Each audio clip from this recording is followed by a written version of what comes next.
지난 8월 수도권 대유행의 도화선이 됐던 사랑제일교회가 폐쇄한 지 80여일 만에 오늘부터 현장 예배를 재개했습니다. 교회 측은 방역수칙을 지켜서 진행하겠다고 했지만 주변 상인들은 또다시 감염이 발생하지 않을지 불안해하는 반응도 보였습니다. 현장에 취재기자 나가 있습니다. 홍민기 기자.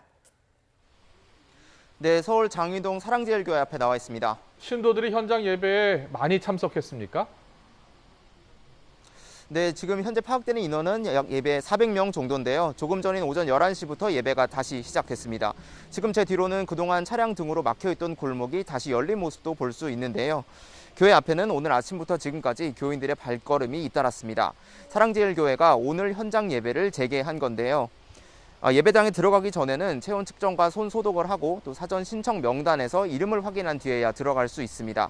또 예배당에 들어간 뒤에도 교인들이 거리를 두고 앉아서 또 마스크를 쓴 채 찬송을 하는 모습도 볼 수 있었습니다. 예배가 재개된 건 지난 8월 13일 서울 성북구청이 교회를 폐쇄 조처한 뒤 81일 만입니다. 성북구청은 이틀 전인 지난달 29일 교회에 내려진 집합 금지 명령을 해제했는데요. 구청 측은 사회적 거리 두기가 1단계로 완화된 점을 고려했다고 설명했습니다. 또 교회 측도 정부의 거리 두기 1단계 지침에 따라 전체 예배실의 30% 좌석만 채우기로 했습니다. 이를 위해 교인들에게 사전에 미리 문자로 참석 신청을 받았고 또 추첨을 통해 예배 참석자를 정했습니다. 이에 따라 오늘 오전에 열리는 두 차례 예배에는 400명씩만 참여합니다. 교회 측은 또 이번에는 수도권 교인의 참석만 가능하다며 면역이 약한 어린이나 기저질환이 있는 노인도 한동안 온라인 예배를 받아달라고 당부했습니다. 전국 각지에서 버스를 빌려 올라오거나 교회 주변 공원 등에서 예배를 드리는 것도 허용하지 않을 방침입니다. 네, 교회가 예배를 재개하면서 주변 반응도 달라졌을 것 같은데요.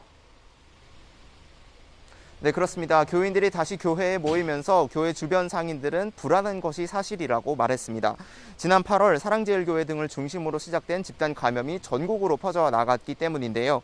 당시 교회와 광화문 집회발 감염은 전국 1,700명까지 퍼져 나갔습니다. 집단 감염 뒤에는 교회 측이 정부의 방역을 방해했다는 의혹이 불거져 경찰이 지난 8월 교회를 압수수색하기도 했습니다. 서울시는 역학조사를 방해하고 거짓 자료를 제출하는 등 재확산에 책임이 있다며 전 목사와 사랑제일교회에 46억 원대 손해배상을 청구하기도 했습니다. 하지만 교회 측과 전광훈 목사는 코로나19 확산 책임이 정부에 있다며 정부와 언론을 상대로 소송까지 제기한 상태입니다. 전광훈 목사는 현재 공직선거법 위반 등 혐의로 재판에 넘겨졌고 지금은 구치소에 수용된 상태입니다.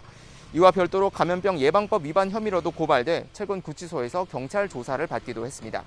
지금까지 서울 장위동 사랑제일교회 앞에서 YTN 홍민기입니다.